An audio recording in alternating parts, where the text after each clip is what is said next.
Olly Hogben is a multi-sport commentator. 481 medal events in 40 different sports. The estimation that about 12,000 athletes will be participating at these games in Hangzhou, which is actually more than expected to be at the Olympic Games in Paris next year. So depending on how you measure it, whether it's sports or number of athletes, the length of the games, the viewing figures, TV contracts, it's either the largest or the second largest sporting event in the world. It's huge. And we're going to see some sports that aren't particularly well known outside of Asia, aren't we? Which ones should we be looking out for?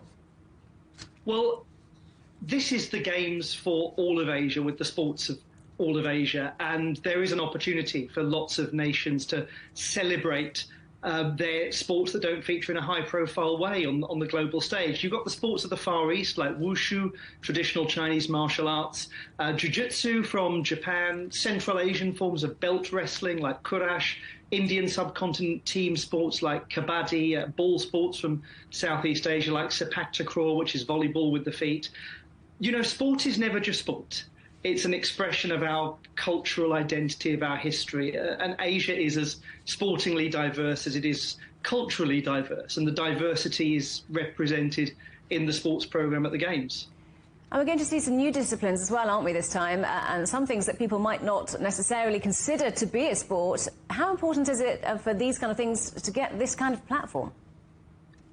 Yes, the most obvious one to talk about is esports, actually. It was a demonstration sport in 2018. It's now a formal medal event at the Games.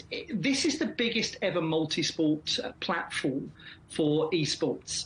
And the world is going to be watching because the Olympics is under pressure to modernise and has been looking at esports, and now the Asian Games will give it a platform. There are 7 medal events in esports, games like Arena of Valor, EA Sports FC Online, Street Fighter V Champion Edition. Now, for traditionalists, and I'm probably one of those traditionalists as a sports commentator, it might initially seem strange to have computer gaming as part of a multi-sport games. But if you look at the Asian Games, it's the perfect place to have it because the Asian Games has chess, it has Go, it has contract bridge. So these types of sports, mind sports as they're known, have been at the Asian Games for a long time.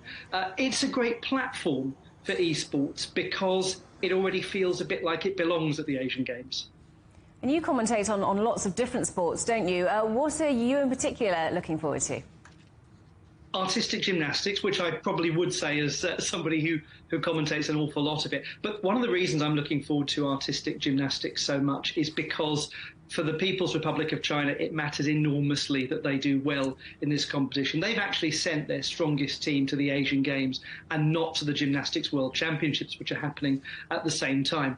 At the Chengdu World University Games that happened earlier in the summer, the atmosphere for the gymnastics was extraordinary. The arenas were completely packed. The Chinese team performed fantastically.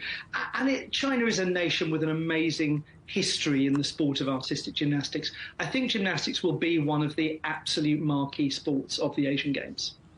And you said before these games are about more than just sport, because they've got enormous regional and global significance as well, don't they? They have. I mean, in practical terms, it's an Olympic qualification event for 9 different sports. So athletes will have the opportunity to earn their place at Paris 2024. But also, the Asian Games exists for itself. It doesn't exist solely to put athletes forward to the Olympic Games. It exists as a representation of one of the most sportingly diverse places in the world. Cricket, for example, will feature hugely at the Asian Games. It will get an enormous audience. It's cricket's biggest presence in a multi-sport games. Sports that are not from Asia, but that are hugely popular in Asia, like baseball and softball, always have a massive audience. And then you have these lovely, very niche sports like soft tennis, which doesn't exist in any other multi-sport games on this scale. A unique form of tennis played with a rubber ball that was created in Japan in the late 1800s.